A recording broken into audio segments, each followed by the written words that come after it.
the Abbasid Caliphate, Islam's golden age. In the 8th century, a new dynasty rose to power in the Middle East, one that would rule one of the world's greatest empires, the Islamic Caliphate. Though little remembered in the West today, the Abbasids reigned for over 5 centuries, overseeing an age of military strength, magnificent cities, groundbreaking scholarship and technological innovation. This was Islam's golden age, the story of the Abbasid Caliphate. The birth of an empire. It began in 632 AD in the Arabian city of Medina, where the Prophet Muhammad had died. His followers, united by the new faith of Islam, spread rapidly across the Arabian Peninsula under Abu Bakr, the first caliph, God's deputy on earth. Soon, Muslim armies burst onto the world stage, challenging the two great powers of the Middle East, the Eastern Roman, Byzantine, and Sassanid empires. Weakened by decades of war, both fell quickly to a stunning wave of Muslim victories. By 651, Muslim forces had conquered 2/3 of the Eastern Roman territories and nearly all of the Sassanid Empire. But success brought turmoil. In 656, the third caliph, Uthman, was assassinated, sparking Islam's first civil war, the First Fitna. The Prophet's cousin and son-in-law Ali claimed leadership, supported by many. But he faced opposition from Muawiyah, the governor of Syria and a relative of Uthman. After 5 years of bloody conflict, Ali was assassinated at Kufa. Muawiyah emerged victorious, establishing the Umayyad Caliphate, an empire that would grow into one of the largest in history. Yet beneath its vast conquests, internal divisions festered. The fall of the Umayyads. One challenge came from Husayn, Ali's son and Muhammad's grandson, who opposed the succession of Muawiyah's son Yazid. In 680, Husayn and his followers were killed at the Battle of Karbala, a tragedy that gave rise to Shura Islam. To this day, Shura Muslims commemorate his martyrdom during the holy day of Ashura. The Umayyad Caliphate continued to expand, but discontent grew. Arab elites dominated, while non-Muslims, Christians, Jews and Zoroastrians, were treated as second-class citizens and forced to pay heavy taxes. Even non-Arab converts to Islam were often discriminated against. Decades of resentment were about to ignite. The rise of the Abbasids. The Umayyads' white banners symbolized their authority. But in 747, a new symbol appeared, the black banners of the Abbasids. The Abbasids were an Arab family descended from Al-Abbas, the Prophet Muhammad's uncle. They claimed his bloodline gave them a truer right to rule than the Umayyads, whom they portrayed as corrupt and decadent. Preaching reform and justice, Abbasid agents spread their message across the caliphate. In 747, as civil war once again gripped the empire, a general named Abu Muslim, likely a Persian convert, launched a rebellion in Khurasan, modern northeastern Iran, Turkmenistan and Afghanistan. Rallying Arabs, Persians and Central Asians under the Black Banner, Abu Muslim's army crushed Umayyad forces and captured Kufa in 749. A year later, the two sides met at the Battle of the Zab River. The Umayyad Caliph Marwan II led a desperate cavalry charge, but the Abbasid lines held firm. The Umayyad army broke and fled. Marwan was later captured and killed.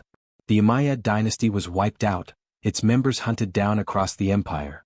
Only one survivor, Abd al-Rahman, escaped to Spain, where he founded the Emirate of Córdoba, ensuring Umayyad rule would live on in Iberia for centuries. The Abbasids were now masters of the Islamic world. Building a new empire. Abu al-Abbas al-Safa became the first Abbasid caliph. His successor, al-Mansur, would prove one of the dynasty's greatest rulers. In 754, al-Mansur took power, but his reign began with treachery. Viewing Abu Muslim as a threat, he had the popular general executed. He then crushed a revolt by the descendants of Ali, the Alids, securing his family's dominance. To symbolize a new beginning, al-Mansur ordered the construction of a grand new capital along the Tigris River. Founded in 762, it was officially named Madinat al-Salam, the city of peace. The world would come to know it as Baghdad. The Golden Age of Baghdad. Under al-Mansur's grandson Harun al-Rashid, the caliphate reached its peak. Baghdad became the beating heart of a global empire, a city of wealth, culture and learning. Legend surrounds Harun al-Rashid. He appears in 1001 Nights as the wise and generous ruler who disguised himself to walk among his people. He was known for his faith, charity and love of knowledge. His mother, Al-Khizran, was once a Yemeni slave girl who rose to immense power as queen and regent. Intelligent and politically astute, she advised her husband and son, received foreign envoys, and spent her wealth on public works and charity. At Harun's court, scholars, poets, and philosophers debated freely. Women, though rarely in official roles, could still wield great influence behind the scenes. Power, knowledge, and diplomacy.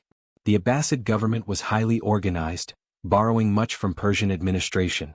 Skilled Persian officials like the Barmakid family played key roles in managing the empire. Descended from Buddhist priests in Balkh, modern Afghanistan, the Barmakids became the caliph's chief advisors, shaping the Abbasid bureaucracy. But in 803, their influence ended abruptly when Harun al-Rashid turned against them, fearing their growing power. At its height, the Abbasid Caliphate's fame spread far beyond the Islamic world. Charlemagne, king of the Franks and Holy Roman Emperor, exchanged embassies with Harun al-Rashid. The caliph sent lavish gifts, perfumes, ivory, a water clock, and even an elephant named Abu al-Abbas, which lived for years in Charlemagne's palace at Aachen, the House of Wisdom. Baghdad was the center of an extraordinary cultural and scientific movement. At its heart stood the Beit al-Hikmah, the House of Wisdom, a great library and research center. There, scholars translated works from Greek, Persian, and Sanskrit into Arabic, preserving and expanding the knowledge of the ancient world. Thinkers like al-Kindi, the philosopher of the Arabs, wrote on astronomy, mathematics, medicine, and philosophy. Al-Khwarizmi, the father of algebra, gave us the word algorithm. Hunayn ibn Ishaq, a Christian scholar, became known as the Sheikh of translators, bringing Greek medical and philosophical texts into Arabic. This era saw a surge in invention and art, from glazed pottery and elegant calligraphy to advances in astronomy, optics, and medicine. Trade and technology. The Abbasid Caliphate thrived at the crossroads of the Silk Road, connecting Europe and Asia.